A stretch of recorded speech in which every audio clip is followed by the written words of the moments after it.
Olá, meus irmãos. A paz do Mestre Jesus esteja com todos vocês. Que Deus abençoe quem me ouve e que Deus Todo-Poderoso possa vir falar conosco sempre por meio da sua palavra. E não só por meio da sua palavra, por meio do seu sobrenatural também, por meio de revelações e sonhos, por meio de visões proféticas, e que nós venhamos a acreditar cada vez mais, nos aprofundando nesse universo que é a palavra de Deus. Há tesouros insondáveis e escondidos dentro da palavra de Deus, que Ele possa nos ajudar a entender. E o texto hoje, para nossa breve reflexão, para nossa conversa, encontra-se no livro de Atos dos Apóstolos, o livro da transição, capítulo 10. Quero ler com vocês a partir do verso 9 em diante. Diz assim: No dia seguinte, quando os mensageiros de Cornélio se aproximavam da cidade, Pedro subiu ao terraço para orar. Era cerca de meio-dia, e ele estava com fome, enquanto a refeição era preparada. Entrou num êxtase, viu o céu aberto e algo semelhante a um grande lençol ser baixado por suas quatro pontas. No lençol havia toda espécie de animais, répteis e aves. Então uma voz lhe disse: Levante-se, Pedro, mate e coma. De modo nenhum, Senhor, respondeu Pedro. Jamais comi coisa alguma que fosse considerada impura ou imprópria. Mas a voz falou novamente: Não chame de impuro que Deus purificou. A mesma visão se repetiu 3 vezes. Então subitamente o lençol foi recolhido ao céu. Glória a Deus.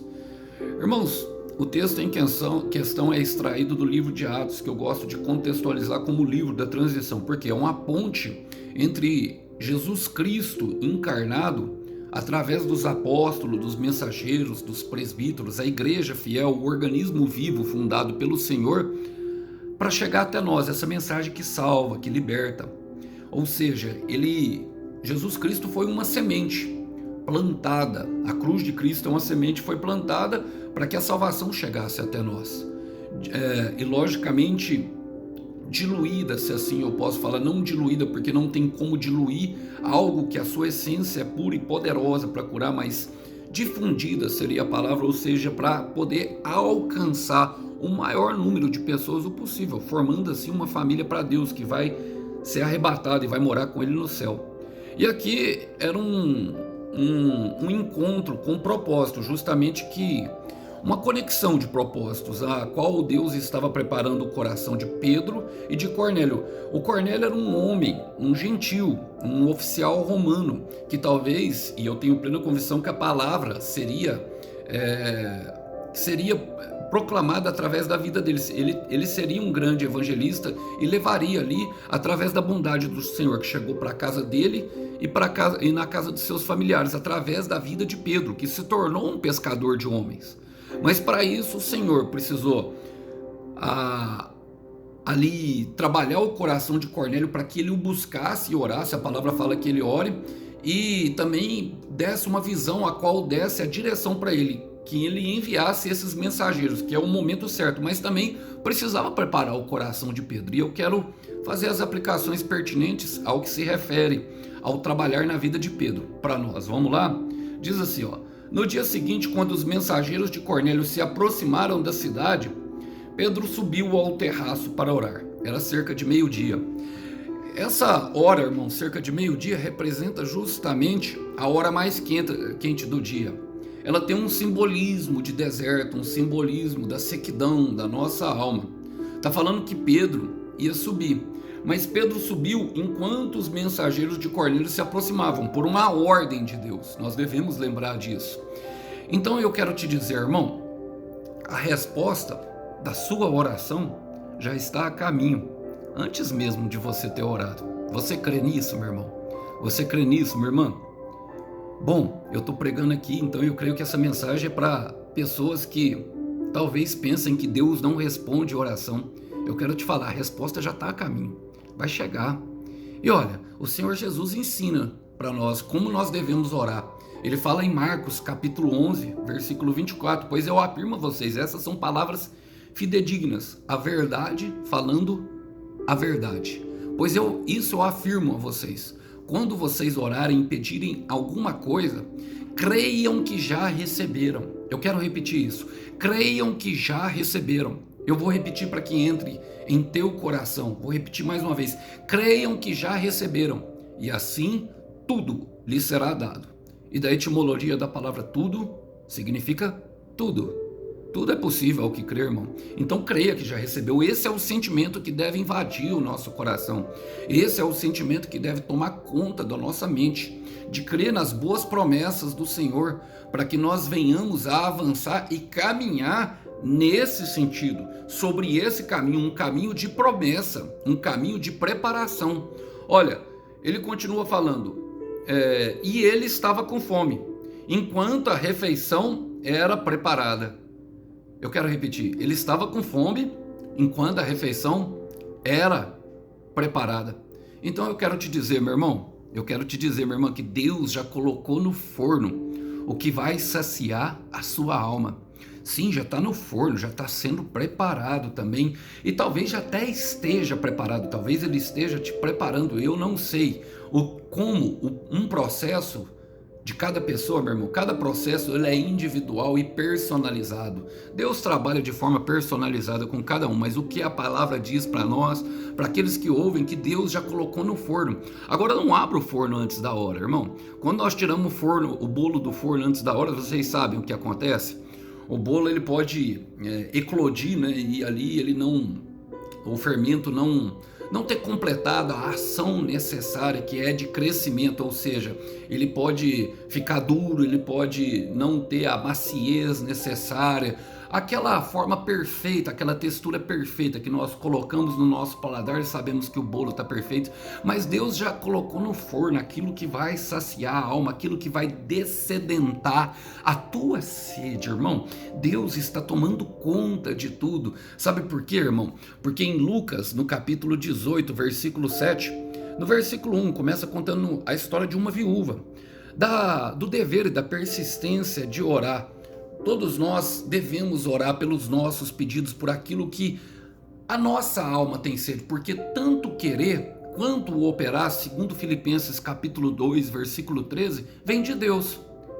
Esse querer da sua alma, essa sede que você tem, esse algo que aconteça, seja uma restauração de relacionamento, de casamento, um filho que volta para casa, um trabalho, irmão, Deus tem propósito nisso. E Deus tem propósito em cada detalhe, em cada etapa, em cada ciclo que se fecha. Não pule etapas e entenda, porque isso te leva ao clamor. Ali em Lucas 18, Deus conta a história, o Senhor Jesus conta a história de uma mulher, de uma viúva que pede a um juiz iníquo, ou seja, um juiz impiedoso que nem conhece a Deus, que ela pede para ele todo dia sobre uma mesma causa. Então, a palavra já nos fala que nós devemos orar sim pela mesma causa e que nós devemos, bata na porta e ela abre-se-lhe-á. Aquele que busca, encontra. Aquele que procura, acha. Então não pare de bater, continue pedindo a Deus. Deus não se incomoda. Ele contou essa história para que nós venhamos a pedir mesmo. Não tenha vergonha. Mas eu gosto justamente no versículo 7, porque ele diz o seguinte no versículo 7. Depois que ele vai explicar aos discípulos, ele fala, se aquele juiz atendeu aquela mulher, então no versículo 7 ele fala, será então Deus que não vai fazer justiça a favor do seu próprio povo, que grita por socorro dia e noite, dia e noite? Será que ele vai demorar para ajudá-lo? Agora, quando ele chegar à terra, no versículo 8, falar, será quando o Filho do Homem vier à terra para atender o pedido, será que ele encontrará fé na terra? Será que tem fé dentro do teu coração, irmão, para receber o que você tem pedido a Deus todos os dias em lágrimas? Será que, minha irmã, que você tem fé no coração para receber de Deus, para ter um encontro com Jesus, para, receber aquilo que colocará um sorriso no nosso rosto? Você já recebeu aquilo que te faz sorrir? Deus já colocou no teu coração? Então continue clamando, porque está no forno, o bolo está assando. Olha, a palavra fala, entrou num êxtase. É nos momentos de oração, irmão, nos momentos de fome. Às vezes a gente sente, o deserto ele tem essas coisas, provoca em nós vertigens. A gente pensa que está surtando, êxtase. Muitas vezes o êxtase vem acompanhado de alegria também, porque ouvir a palavra de Deus é bom, ela conforta o nosso coração. A melhor coisa é saber que Deus está no controle de tudo na nossa vida, irmão. A paz que excede todo o entendimento, ela é capaz de guardar os nossos corações e os nossos sentimentos, até mesmo os nossos pensamentos. Começamos naquele momento a sofrer a metanoia, a pensar diferente. Pensamos diferente como temos a convicção de que Deus está no controle de tudo. Então ele entrou em êxtase e olha o que fala no versículo 11. Viu o céu aberto e algo semelhante a um grande lençol ser baixado por 4 pontes. Eu quero declarar sobre a sua vida, meu irmão. O céu não está de bronze. Quando você orar e entrar dentro do seu quarto, haverá um céu aberto sobre você.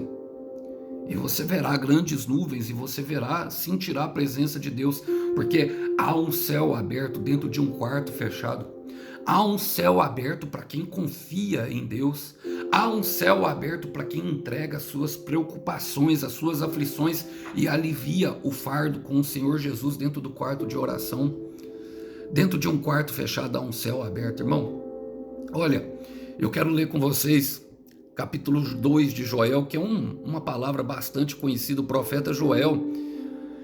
Eu gosto porque, antes de ler esse versículo, eu quero relatar o que ele escreveu antes. Ele fala que o Senhor cuidará das pessoas como um bom pastor e que ele as colocará na sua coroa como uma joia preciosa. E aí, assim como Deus nos trata, meu irmão, nós somos preciosos. Você é preciosa, meu irmão, ao olho do Senhor.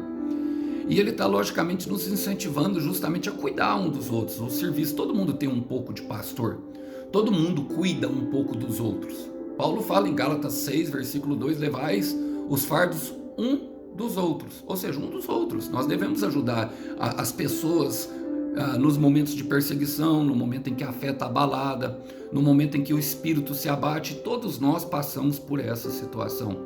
Quando ele fala para Caim, matando seu irmão, Caim pergunta para Deus, fala, agora eu sou o cuidador do meu irmão.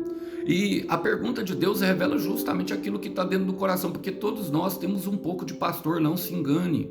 Todos nós devemos cuidar sim um pouco dos nossos irmãos que estão desfalecidos na fé. Mas logo depois dele dar essa mensagem a Joel, no versículo 28, ele fala, o Senhor diz ao seu povo, depois disso o quê? Depois de cuidado, depois de simplesmente nós entendermos que nós precisamos um dos outros, que nós, estamos aqui para servir a um propósito maior, a um propósito de amor. Ele fala, eu derramarei o meu espírito sobre toda a carne. Sobre os filhos e filhas de vocês anunciarão, e a minha mensagem, os velhos sonharão e os moços terão visões. Irmão, e quando há o derramar do Espírito Santo, quebra-se as fronteiras, já não há mais limite, o que estava separado já não está mais. As fronteiras se dissipam ao som da sua voz e o Espírito une tudo no vínculo perfeito da paz. E mais do que isso, ele nos ajuda a compreender aquilo que nós devemos fazer por meio de sonhos, por meio de visões, para que nós venhamos a caminhar sobre a sua palavra anunciando. E não, quando eu digo anunciando, não é pregando. A pregação é a voz eloquente que fala, mas nós anunciamos com o nosso ser, com o nosso comportamento, com a nossa vida. Todos anunciam alguma coisa. Você carrega uma mensagem, irmão. Você carrega uma mensagem, minha irmã. Então eu estou pregando aqui para pessoas aonde houve divisões. O Espírito Santo vai ser derramado e haverá visões e será dentro de um quarto fechado com um céu aberto. E olha o que ele vê. No lençol havia toda a espécie de animais, répteis e aves. Irmão, percebe? Olha, o que ele viu? Répteis, aves e animais. Eu não sei o que estava sendo preparado no forno. Talvez fosse um frango assado, talvez eles não comiam o porquinho, talvez era um churrasco, eu não sei. Mas eu sei de uma coisa, a visão que Deus nos dá, ela reflete justamente o desejo do nosso coração. A visão corresponde ao desejo do seu coração, meu irmão. A visão que Deus lhe dará, eu tenho convicção, então não duvide.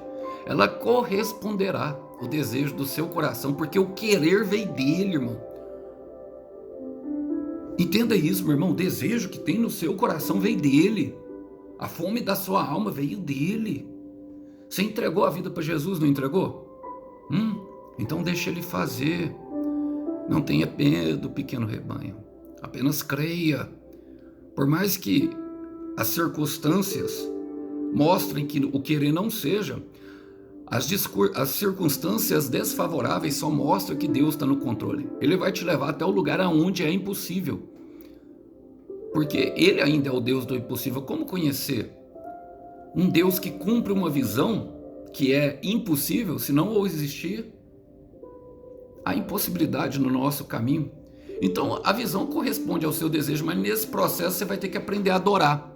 Nesse processo você vai ter que aprender a ter prazer no Senhor, em falar com Ele no quarto, porque você vai perceber que o querer, ele vai te consumir cada vez mais, sabe? Vai tomar conta da sua alma, vai tomar conta do seu coração. É como se fosse uma questão de honra. E honra a Deus, acredite, você honrará a Deus, sabe? Conquistando a terra prometida. Conquiste a terra prometida, irmão. Conquiste aquilo que ele te prometeu. Avance, nobre gladiador. Avance, nobre gladiadora. Se Deus te mostrou, é porque ele lhe dará a oportunidade. Você já é capaz. Você já é capaz, meu irmão. E aprenda a adorar o Senhor enquanto isso, porque em Salmo 37, versículo 4 diz: deleita-te no Senhor, que Ele lhe concederá os desejos do seu coração. Eu quero te perguntar, o que o seu coração deseja? Olha, e junto com isso, junto com esse crescimento, junto com a oração em propósito, a gente começando a falar com o Senhor sobre o propósito, a palavra do Senhor diz aqui, ó, para Pedro, então fala: então a voz lhe disse, levante-se, Pedro, mate e coma. Nós vamos começar a ouvir a voz dele, irmão. Você vai começar, meu irmão, a ouvir a voz. Ele fala o tempo inteiro e ele tem prazer em se relacionar com nós. Como ele tem prazer. Irmão, ouvir a voz de Deus com uma estratégia definida daquilo que nós devemos fazer é só questão de tempo. Então continue, você entende que é a persistência, a perseverança, o querer, está tudo relacionado ao que está transformando a tua forma de pensar, a nossa forma de pensar, está tudo ligado. Está tudo ligado. Então ouvir a voz de Deus, meu irmão, com a estratégia definida, é só uma questão de tempo. E qual que é a estratégia? Levante-se. Posição, ele vai te colocar na postura correta. Como você deve estar. Mate, ele vai lhe dar a missão. E normalmente tem a ver com matar mesmo. O irmão Alisson, por exemplo, pregando o evangelho aqui, mata muito ego. Porque a palavra de Deus, ela mata inclusive o meu, porque, e aqui eu não me excluo não, irmão, a palavra passa no profeta primeiro e dói. Então tem a ver, sabe, vai ter a missão, e tem a ver com matar a nós mesmos. E coma, ou seja, desfrute. Você vai desfrutar daquilo que Deus vai te dar, você vai saciar a sua fome, você vai, sabe, bem-aventurados os que têm fome e sede de justiça, porque serão saciados. Serão saciados, sabe? Eu não tenho obsessão por palcos, meu irmão, a minha alma tem fome e sede de justiça, tem a ver com o coração de vocês. Eu quero ver vocês bem. E quando o irmão Alisson dá uma paulada aqui às vezes, não é com maldade, irmão, é porque eu sei que aquele caminho ali é ruim, eu já passei por ele. O profeta sempre passa primeiro. Pedro passou por tudo, irmão. Passou, e você está sendo levantado como profeta de Deus, meu irmão. Você está sendo levantado como profeta de Deus, meu irmão. Então sucumba, sabe? Vá no caminho aonde Deus tem te mandado. Jeremias 33:3 fala, irmão, sabe? Clama a mim e responder-te-ei coisas grandes e firmes que vocês ainda não sabem. Deus está falando que quer revelar para você a vontade dele. Coisas grandes. O nosso Deus é grande. Ele quer arrancar de nós as nossas limitações, as nossas crenças limitantes, meu irmão. Tudo aquilo que te limita. Dentro de nós tem muita crença limitante. Eu vou dar exemplo de algumas, por exemplo, irmão. Olha, pessoas falar que, por exemplo, eu ouvi muito, você não dá certo para tocar bateria, você não dá certo para cantar. Irmão, Deus me fez baterista, Deus me fez cantor. Eu não faço isso em palcos, irmão, eu faço aqui dentro do meu quarto. Eu gosto, eu amo ver como a minha voz foi lapidada, como as batidas, tum, tum, pá, tum, tum, pá, começaram a crescer e o ritmo tomou conta do meu coração. Uma mãe que não teve um casamento bem sucedido, ela vai colocar no coração da filha que ela não pode ser feliz, que homem nenhum presta. É uma mentira do inferno, não acredite nessas limitações. Clama a mim e responder-te coisas grandes e ocultas que não sabe, que você não sabe, mas que Deus já sabe de tudo. Creia na onisciência de Deus. Eu quero repetir, creia na onisciência de Deus. Olha, e o que Pedro fala? Porque ele fala, de modo nenhum, Senhor. Respondeu Pedro, jamais comi coisa alguma que fosse considerada impura e imprópria. É o próprio Deus que está falando com ele, meu irmão. Agora, a pergunta que não quer calar. Quem nunca duvidou quando Deus falou conosco? Quem nunca duvidou que fosse... Talvez Pedro estivesse duvidando ali, mas ele chama de Senhor. Eu creio que ele já tinha intimidade, ele já tinha uma caminhada, então ele sabia que era a voz de Deus. Mas mesmo assim a gente, mesmo sabendo que é a voz de Deus, fala, será? Sabe por quê, meu irmão? Porque ele confronta todo o nosso ser. A caminhada vai confrontar. A caminhada é uma caminhada de confronto. Estava confrontando a religião que estava dentro de Pedro. Olha, vários homens passaram por isso. Olha a história de Ananias em Atos capítulo 9, ali na conversão de Pedro, na conversão de Paulo. Atos capítulo 9, leia lá para você ver. Eu vou ler o versículo 13 e 14 para que você diz, mas o Senhor apareceu a Ananias e fala, ó, vá à porta direita, lá tá Saulo, ele tá lá orando e jejuando há 3 dias. E olha o que Ananias respondeu ao Senhor. Ananias respondeu, versículo 13 de Atos 9, Senhor, muita gente tem me falado a respeito desse homem. Perceba que as influências são de homens, de outras pessoas, e de todas as maldades que ele fez em Jerusalém com os que creem no Senhor. E agora ele veio aqui a Damasco com autorização dos chefes, dos sacerdotes, para prender todos os que te adoram. Mas o Senhor disse a Ananias, vá, pois eu escolhi esse homem para trabalhar para mim. E muitas vezes é assim, irmão. Sabe, ele nos confronta, ele nos coloca num caminho de confronto. Por quê? Porque nesse caminho, irmão, nós vamos ser ter fortalecida a nossa fé e a nossa esperança. Nós vamos entender que no processo de reconstrução, Deus nos colocará num caminho de confronto para que nós estejamos mais firmes, mais fortes e tenhamos uma história verídica, construída por Deus para contar, e de que não precisaremos mais depender de ninguém, que nossa dependência, as nossas emoções, o nosso coração vai estar guardado e firmado na palavra. Agora, quando ouvir e quando receber uma palavra do Senhor, meu irmão, para produzir fé, coloque ela em prática já, naquele momento, olha, o que a voz diz no versículo 15, mas a voz falou novamente, não chame de impuro aquilo que Deus purificou. Deus ainda, meu irmão, pode todas as coisas. Ele não precisa pedir autorização para o pastor da sua igreja, ele não precisa pedir autorização para a sua família, ele não precisa pedir autorização para o seu patrão, ele não precisa pedir, ele ainda pode todas as coisas, é ele que purifica, é ele que dá a ordem, aquilo que ele começou, o operar e o agir dele em sua vida, ninguém impedirá. Isaías capítulo 43, versículo 13, antes que houvesse dia, eu sou, e não há quem possa o livrar das minhas mãos, agindo eu, quem impedirá. Lucas 1, capítulo 1, versículo 37, porque para Deus nada é impossível. Romanos 8, versículo 31, se Deus é por nós, quem será contra nós? Salmos 46, versículo 10, aquietai-vos e sabei que eu sou Deus, e eu serei exaltado entre todas as nações. Descansa, meu irmão, naquele que pode todas as coisas. Descansa no que Ele está fazendo sobre a sua vida. Descansa no processo de confronto que Ele nos submeteu. Confia em Deus, Ele já está trabalhando, já está no forno, já está preparando. O querer é dEle, a vontade é dEle. Ele quer te unir a um propósito. Calma, pequeno rebanho. E a palavra fala, a mesma visão se repetiu 3 vezes. Então subitamente, de repente, some. O lençol foi e recolhido ao céu. E nesse momento nós ficamos com o Espírito Santo, irmão. É como se, assim, perplexidade que tomou conta. Mas eu quero te falar uma coisa. A visão se repetiu 3 vezes. É nisso que eu vou pegar para me terminar. É nisso. Sabe por quê?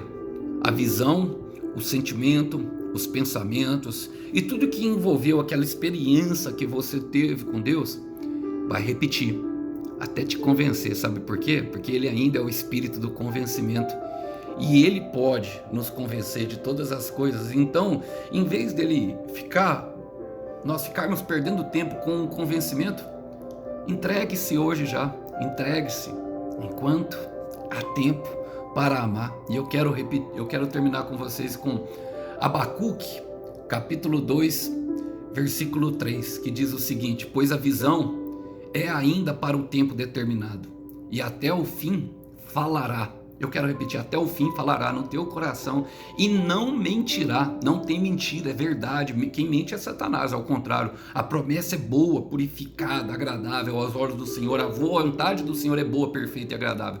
Ainda que se demore, espera em Deus, porque certamente virá e não tardará. Eu quero te dizer, meu irmão, que tudo que você está passando, minha irmã, faz parte de um processo para Deus te abençoar. E Ele vai te abençoar muito, Ele vai honrar a tua fé. O Cordeiro tem a recompensa para o teu sacrifício. Que os irmãos possam ficar com essa breve palavra. A paz do Senhor Jesus esteja com todos. Até uma próxima. Tchau, tchau.